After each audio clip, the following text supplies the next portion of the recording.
Hello and welcome back to This Week in Events, where every week we cover news, tech and insights from the world of meetings, conferences and corporate events.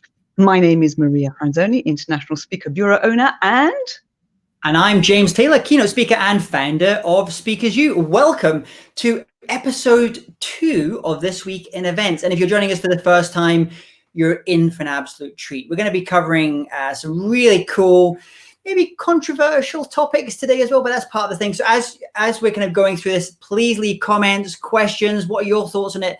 The more, the merrier. So we're going to be talking about We Make Events and what that's all about, what's been happening for the Global Action Day. We're going to be talking about studio kits, who provides them, who pays for them, for speakers, for events. And then finally, we're going to be very topical, event moderators. After the US presidential debate that happened this week, we're going to be talking about the role of moderators. So are you ready, Maria? Shall we get into the show? Oh, I am so ready. I've been really looking forward to this all week after we survived last week. Thank you for all your lovely comments, for everyone.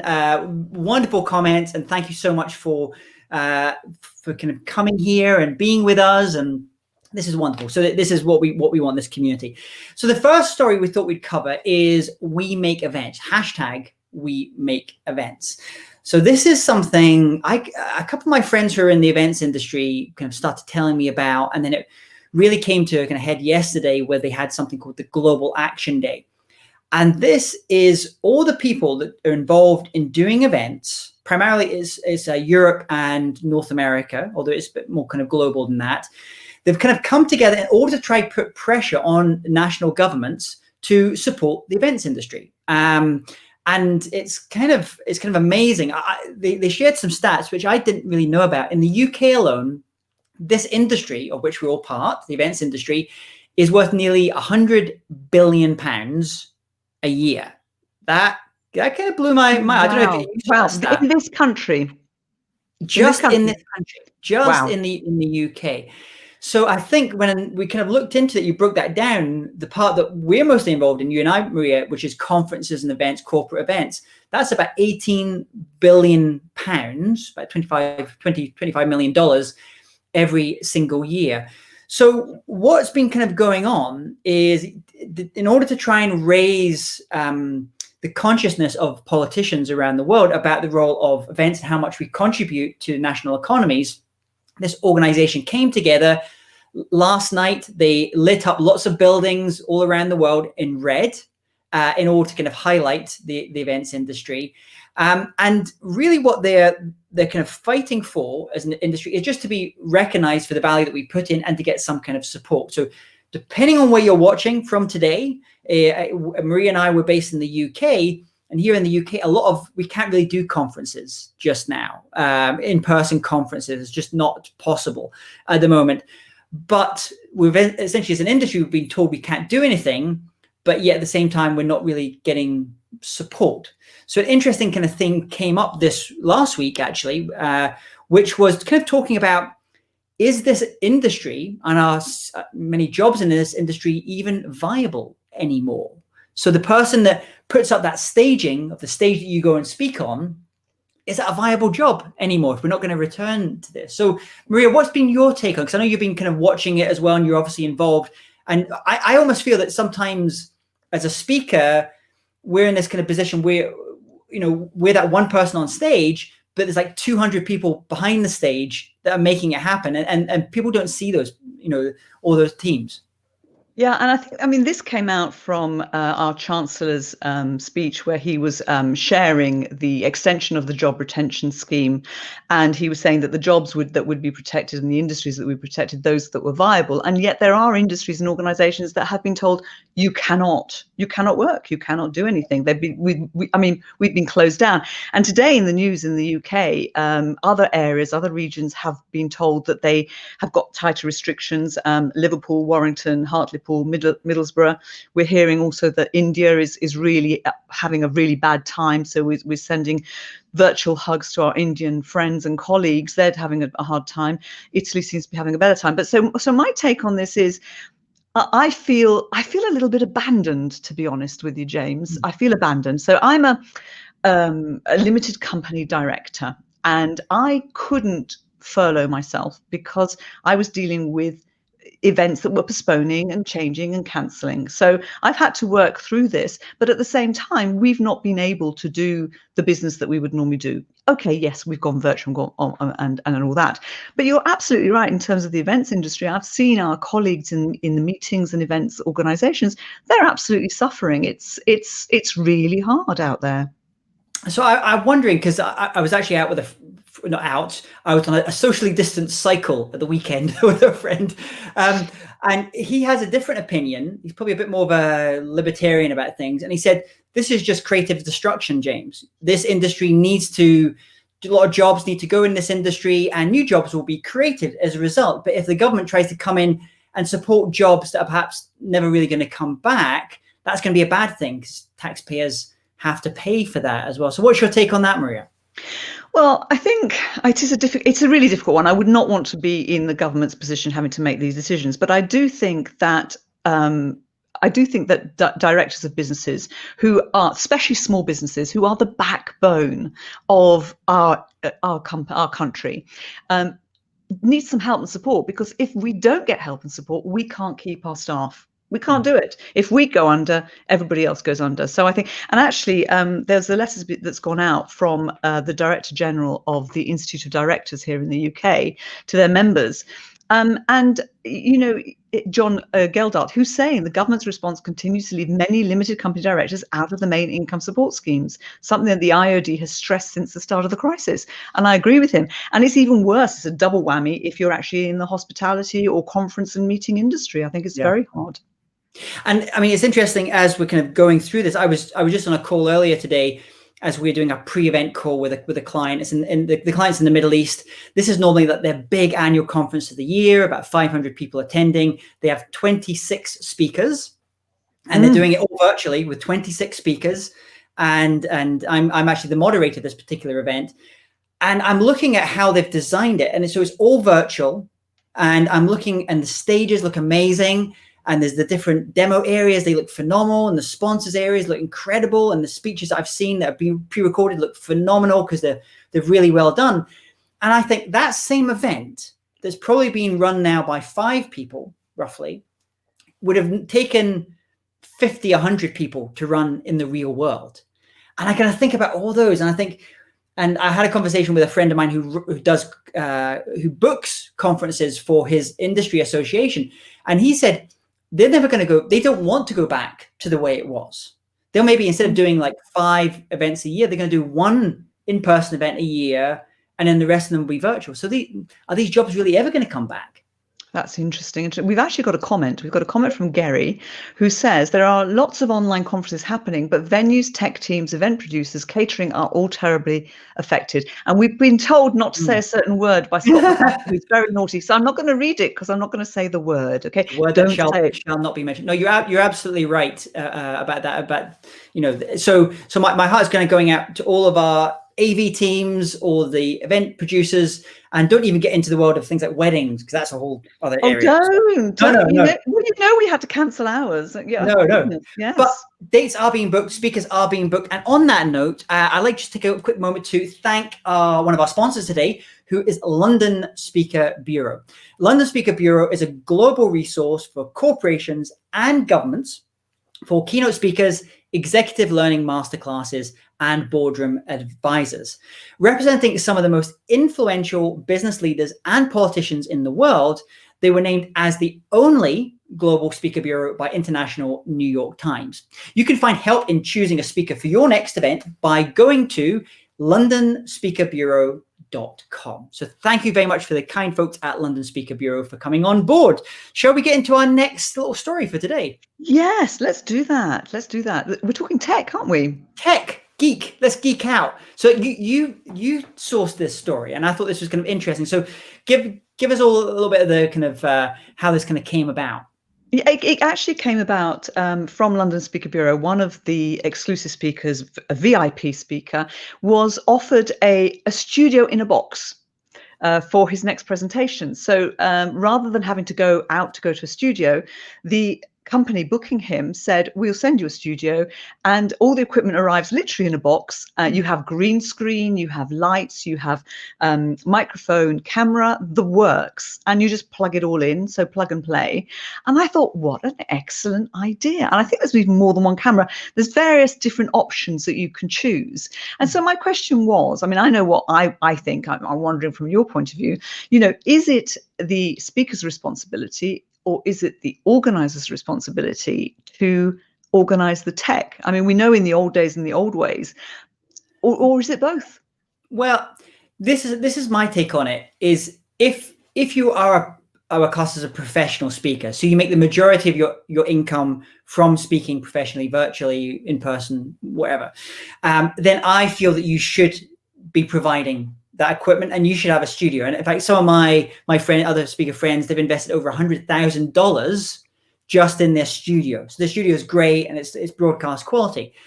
However, if you're, let's say, you're an economist, or a CEO or chairperson of a company, or you're just an expert, you're an academic, but you're not speaking all the time. Speaking is just like a little part of what you do. I really don't think that you should really be investing in like lots and lots of equipment. I think that's where it maybe comes in for the client to provide, depending on what they want. So I was doing an event the other week, and I was looking at professional speaker on it, but there were some other speakers who were really good experts in their area. And what the client did is they actually sent full film crews to their homes and to their offices, and they filmed everything there. And so the speaker just turned up themselves and just did their thing, but they didn't have to invest in all that equipment, because we know it's a little bit of a minefield when it comes to the equipment side of things. Okay, so we've got a comment from a Facebook user. We don't always see the names on the Facebook, but it says, depends on the level of the production, and if the people putting the conference together want to de-risk potential tech issues. Absolutely. Very good. Chuck says, Gary, totally agree. Virtual works for this COVID time. Are you really expecting everything to go virtual? Closed venues, hotels, human interaction is always going to be wanted and needed. Absolutely. Facebook user, virtual is starting to get more complex and move away from just using Zoom. True. Yeah. So here's my take on it. I think, yes, it is the client's responsibility to make sure that the speaker has everything they need in order to look great and fantastic. However, I do think that the speaker should be using a decent camera of sorts anyway for briefing calls, etc. I think the speaker should be professional. If you're going to turn up for a face-to-face meeting, you're going to be professional. You're going to wear your suit. You're going to look smart. You're going to look the best you can. So therefore, you owe it to the client to do that when you're on a Zoom call or some kind of meeting too, that you should have great camera, great lighting, great sound, and not be wearing your pink bunny slippers.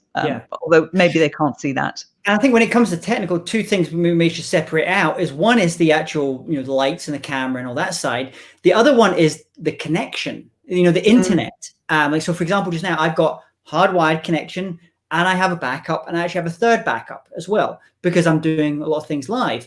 But, the event I've got coming up, there's like 26 speakers, probably only 5 to 10 of those are actually doing it live. The majority are pre-recorded, because that takes out a lot of the stress for that production company, that events company. That means they've got them already. They can just kind of fire them up when they need to. So I think it also depends on, do you need to go live? And the kits that you sent me, Maria, they're actually great, because they can do both. It's like you can do it all live, and you're pretty solid as long as you have an internet connection. Yeah, fantastic. You are all belt and braces, aren't you? I bet you do. Do you wear a belt and braces? No, braces. We need to get this weekend events braces. That's what's next. So we've got some comments here. So we're getting they don't want to go back. Indeed, they're saving money on travel, food, accommodation, whatever compassion we have for stage builders, chefs, airlines, gala dinner experts. Money talks. The change wasn't necessarily going to happen, but it has happened. It's a very good point. Scott is saying spot on. I see too much nose hair. That depends on who you're looking at, I think. Henry Rose says, I am with James. I think it's good to have a studio if you're a professional speaker. And so we do that. We have our own. We do that in our. We have.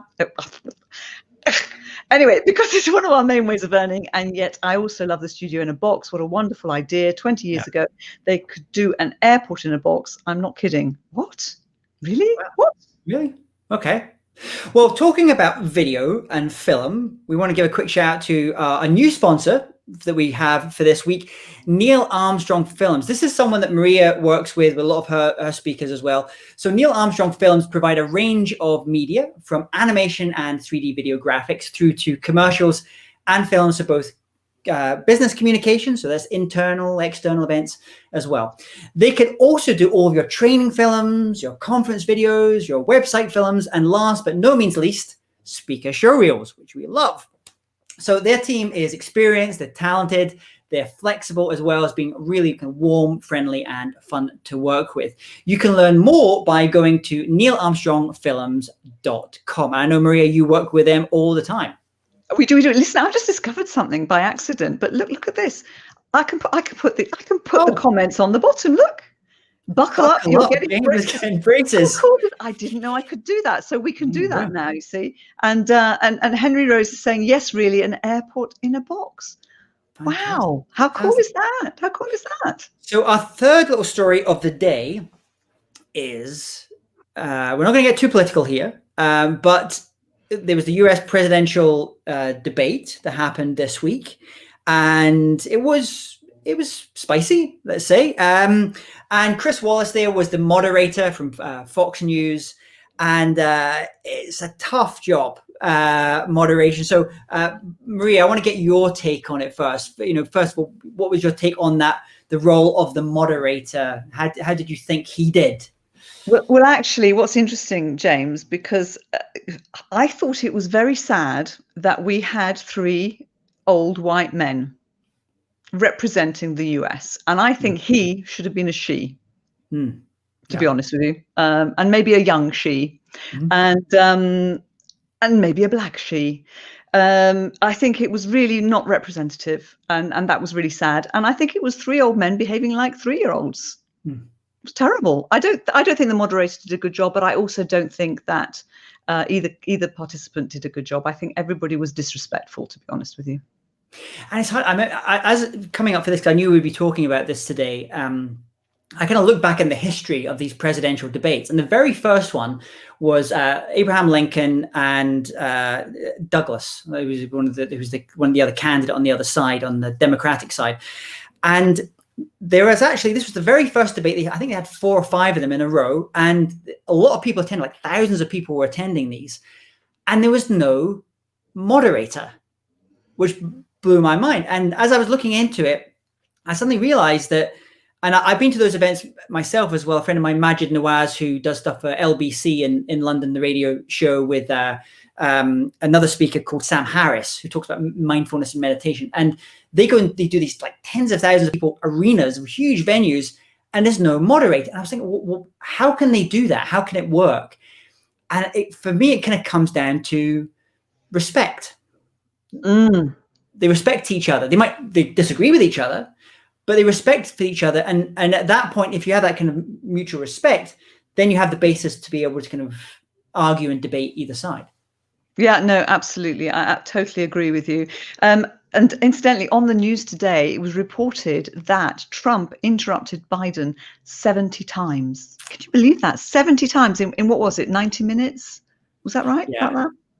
Yeah, I didn't stay up to watch it live, because I guess based upon the rules that they'd set, it was going to be pretty bad as well. I mean, and this, I think when I think about moderation, as you know, I do a lot of kind of moderating events, and they're not always the easiest, especially with virtual as well, because there's a technical side that comes into it. And I think I look at those people who I think do it usually very well. I watched the other day on Newsnight on the BBC. And Emily Maitlis, who's usually fantastic as a moderator, and she's journalistic, so she's asking questions. She's maybe got 2 or 3 people who have got very different opinions, and she's pulling out those strands and challenging all of them, which she should be as a journalist. But she actually did, one of the most common errors I see moderators doing. I've done it myself as well, where if you have 2 or 3 people on the screen, they can't see you, so they're only hearing you often. And I think she said something, she asked a question, and by not saying the person's name, none of the guests knew who she was asking the question to. So suddenly everyone starts asking as well. So So it's definitely worth, if you're doing moderation, just kind of watching really good moderators and seeing how they do it. And some of them would lead with, I think you mentioned this about leading with the name. You like them leading with the name first. Yeah, I like people leading with my name if I'm in the group, because I might not be paying attention. I might be, for example, reading the comments. Which is, I'm going to see if I can do. Look, here you are. Look, I put it there. There you go. Look at this. We get a picture. We get a name. This is great. I've only just discovered this bit of tech. This might be my tool of the week. I might change it. So, so our discourse adjusts to the popular media, hence the debate becoming a highly emotional but very low substance mudslinging competition. It did become that, which is such a shame. Such a shame. Now, Maria, you represent some very, very high-profile speakers, and clients come to you because you work with some very high-profile VIP speakers. And I wondered, like, when they're asked to do like a fireside chat or moderation, do those speakers always want the questions in advance so they can prepare for them, or are they kind of happy just to kind of go with the flow and be kind of more improvisational? Some do and some don't. So if it's a speaker who might have a controversial past, or might have an experience or expertise where they can't talk about everything, there might be things that they cannot talk about, then yes, you have to have all of the questions checked in advance. And some prefer to have them checked in advance just to ensure that it's on topic and it's relevant and they're happy to talk about it. And others are happy to go with the flow. It's very much a personal thing with the VIPs, very much a personal thing. But more often than not, it's the intermediary who wants to check and do the due diligence more than the actual person who's being asked the question, because they're experienced in being asked awkward questions and avoiding them in their lives, of course. But it's the intermediary who's trying to do their job and make sure that they have a job by protecting their VIP. It's hard because I often think, that the number one thing someone that's doing an event is, if they're the event manager for a particular event, is like the number one thing is don't get fired. Your part of your role is you're de-risking things as well. And I've come up with, I've had to moderate events, and it's gone through like the questions have gone through 5 different layers, from corporate comms to their investor people to the CEO to their assistant. And by the end of it, the question that you thought was a really good question has ended up in this speak that it bears no resemblance to what you originally wanted to ask in the first place. But yeah, you're ending up asking what they had for breakfast. Yeah, I know. So here's an interesting question here. I noticed the BBC are using the mute button a lot. Should moderators have a mute button? I think certainly they needed a mute button in the debate. What's your view? Should you have a mute button? This is the benefit of virtual. I know we say sometimes that virtual is the poor relation to in-person, but actually with virtual, it's actually quite nice to be able to go and it just, so I believe in the next series of US presidential debates, there will be a mute button. If there's going to be any other presidential debates, I don't know. Maybe they've decided maybe this is not the format that they want anymore. Well, I found it fascinating that there's an actual commission that oversees the US presidential debate. I didn't know that. And they're changing the rules because of what happened this week. Surely they shouldn't need to change the rules because people behaved badly. They just need to sort of slap their wrists. But anyway, let's see what other comments we've got. We've also got a comment here from Scott. Seen Douglas Murray moderating Peterson and Harris. Great job. Yeah, Douglas Murray. Douglas is quite spiky. I'm sure he was going to go for those kind of questions. Yeah. I'm going to show this, but we're not allowed to say it. All right. Oh, sorry. Wrong one. There was a message here. Oh, where is it? Here we are. This is the one. Don't say it. Okay. We're just like in Shakespeare. If you work in the theatre, you're not allowed to say. Yeah, certain things. I'm loving this new gadget that I could put the comments on. So actually, talking about gadgets, we always at the end of each episode, and thanks for everyone's comments as well and questions, and just please keep them coming. We always do our tool of the week. So we should probably explain what this is, Maria, what the tool of the week is. Absolutely. So a tool of the week is either an app or a gadget that James and I have discovered or are using and think is fantastic, or it's a person who's a total tool. Now, I did have a person who's a total tool, but actually I'm going to go with an app instead. Aren't I boring? But before we do that, there are some more comments. Look, they're still coming in. They're flooding in. This one has flooded in. Increased production, lower costs. All bosses want this. COVID has delivered. Yeah. No, it's true as well. But I would say, so in terms of production value, absolutely. I still find my wife was attending a virtual conference recently for her industry. She's in the legal field, and it was an incredibly boring conference. I sat and I kind of I could watch it over her shoulder, and I thought, who is curating this? This was like, and we want this more experiential, because the way I feel with virtual, we're not with virtual events. We're not competing with other events anymore. We're competing with Netflix. We're competing with computer games. So it's a different way of thinking. So tools. Let's talk about our tools of the week. I'll go. My one, which I'm loving, is Ecamm Pro. In fact, I'm using Ecamm. I believe you're using Ecamm. So Ecamm Live, the Pro version, yes? Yes. So this is... We look so good. Yeah, it allows people like green screen things and do all this kind of fancy stuff. And we're probably using 1% of the functionality of it. But they have a new version coming out soon, or maybe today, I think it is, interview style. So you can bring people in, do shows like we're doing just now.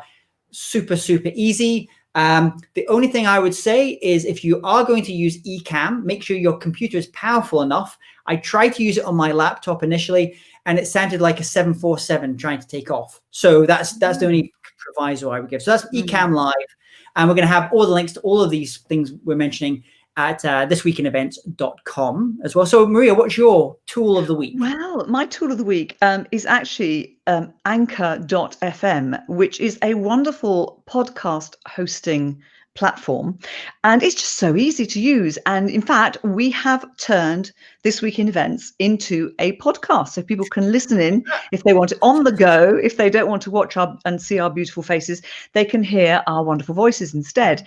And so it's just incredibly easy to use. Love it, and it's free. So we're now in the interwebs as a podcast. If you go to Spotify now, I know it's kind of gone through that. At some point soon, we'll be able to ask our Alexa apps, I'm sure, to play the show. Maybe that's coming up next week. Maybe we have that for you next week. So we'll put all these links here as well. I just want to get, before we start to finish up, just final thanks to our sponsors this week. London Speaker Bureau, thank you very much for coming on board and sponsoring. And also Neil Armstrong Films. You can go to NeilArmstrongFilms.com. So I think we're pretty much up. Do we have any kind of final comments from anyone? I'll let you read the comments this time, shall I? So when moderating online, if the audience are invited to post questions in chat, I like to have a wing woman to WhatsApp me. Exactly. That's a great jest, Jerry, of good questions, so I can focus on the discussions facilitating. That is a really, really good point. I do exactly the same thing, because otherwise, I end up finding I'm squinting my eyes trying to see, like I'm doing. You're letting me do all the squinting. I noticed, and we've got one more from Alison as well. Yep. In my world, online conferences are competing with sourdough bread making. No competition. No, I know which I can prefer. So, well, thank you everyone for coming and joining us for another week of This Week in Events. My name is James Taylor, keynote speaker and founder of Speakers U. And that's James Taylor. Sorry, and I'm Maria Franzoni. Goodbye from me. Take care. Have a wonderful week, everyone. Bye-bye.